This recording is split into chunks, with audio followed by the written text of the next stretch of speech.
নমস্কার। এই মুহূর্তে সবচেয়ে বড় খবর, 14% নয় 18% ডিএ পাবেন রাজ্য সরকারি কর্মীরা।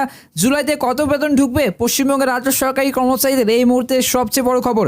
লোকসভা ভোটের আগে রাজ্য সরকারি কর্মচারীদের জন্য ডিএ হাইক তথা বকেয়া ডিএ বৃদ্ধি নিয়ে লক্ষ্মীর ঝাঁপি খুলেছিল তৃণমূল সরকার। ভোটের জেতার পরেও কিন্তু রাজ্য সরকারের তরফে একের পর এক সুখবর পেয়েই চলেছেন তারা। এর মধ্যে কিন্তু যে বিষয়টি নিয়ে বর্তমানে রাজ্যের জল্পনা তুঙ্গে, সেটি হলো রাজ্য সরকারি কর্মচারীদের বকেয়া ডিএ বা ডিএনএস অ্যালাউন্স, ডিএ হাইক। এবং এদিকে পহেলা কিন্তু মার্চের বিজ্ঞপ্তি কিন্তু অনুযায়ী মে মাস থেকে আরও 4% ডিএ বাড়ার কথা ছিল রাজ্য সরকারি কর্মচারীদের। কিন্তু ভোট মেটার পর এই মঙ্গলবার নবান্ন কিন্তু বিজ্ঞপ্তি জারি করে জানিয়েছে যে সেই বকেয়া মহার্ঘ ভাতা নাকি মে থেকে নয় এবং এপ্রিল মাস থেকেই কিন্তু প্রদান করা হবে। তবে যেহেতু ইতিমধ্যে মে মাসের যে বেতনের সকলে ঢুকে গিয়েছে, তাই বকেয়া এক মাসের এরিয়ার কিন্তু জুন মাসেই বেতনে কিন্তু মিটিয়ে দেবে সরকার, এমনটা ঘোষণা করছে নবান্ন। তাহলে এরপর থেকে কত হারে ডিএ পাবেন রাজ্য সরকারি কর্মচারীরা, অবশ্যই জানুন আজকের এই ভিডিওতে। তাহলে এরপর থেকে কত হারে এবং কত করে ডিএ পাবেন রাজ্য সরকারি কর্মীরা। তবে কি পরের মাস থেকে ডিএ বেড়ে 18% হচ্ছে, নাকি এই মাস থেকে কিন্তু 18% ডিএ বাড়াবে, এই প্রশ্নই কিন্তু ঘুরে বেড়াচ্ছে বর্তমানে কর্মীদের মনে। ষষ্ঠ বেতন কমিশন অনুযায়ী রাজ্য সরকারি কর্মীদের যে আগে ডিএর যে পরিমাণ ছিল 6%, গত ফেব্রুয়ারি মাসে তা 4% বৃদ্ধি পায়, যাতে বকেয়া মহার্ঘ ভাতার কিন্তু পরিমাণ এসে দাঁড়ায় 10% হারে।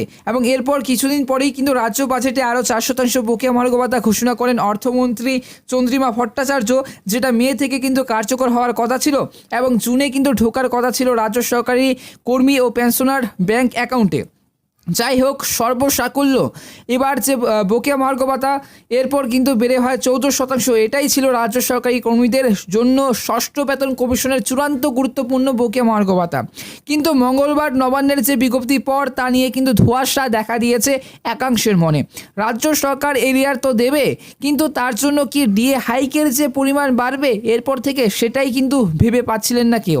এবার প্রশ্ন হচ্ছে, কনফেডারেশন অফ স্টেট গভর্নমেন্ট বা এমপ্লয়ার্স এর সাধারণ সম্পাদক মলয় মুখোপাধ্যায় সম্প্রতি এই প্রশ্নের উত্তরে মুখ খুলছেন।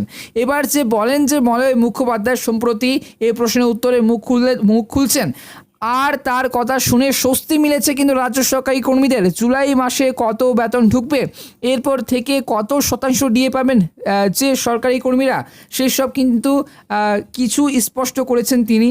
এবং তিনি বলেন যে এপ্রিলে বেসিকের সঙ্গে বা বেসিকের সাধারণের সঙ্গে 10% হারে ডিএ যোগ করে বেতন পেয়েছেন রাজ্যের সরকারি কর্মী। মে মাস থেকে বেসিকের সঙ্গে 14% ডিএ যোগ করে বেতন পেয়েছেন। ঘোষণা মতো জুনের বেতনে যে 14% ডিএ হাইকের পাশাপাশি 4% এরিয়ার পাবেন তারা, কিন্তু জুলাইয়ের যে বেতনে আর কোনো অতিরিক্ত টাকা পাবেন না। তখন থেকে কিন্তু পুনরায় ফিক্সড 14% হারেই কিন্তু বকেয়া মহার্ঘ ভাতা দেওয়া হবে রাজ্য সরকারি কর্মচারীদের। ভালো করে বুঝবেন, মে মাস থেকে বেসিকের সঙ্গে 14% ডিএ যোগ করে বেতন পেয়েছেন। ঘোষণা মতো জুনের বেতনে 14% ডিএ পাবেন বটেই, কিন্তু তার সাথে পাশাপাশি 4% কিন্তু আরও 4% ডিএ পাবেন, তার সাথে যোগ করে এবার 18% কিন্তু দিয়ে দেওয়া হবে এই জুন মাস থেকে।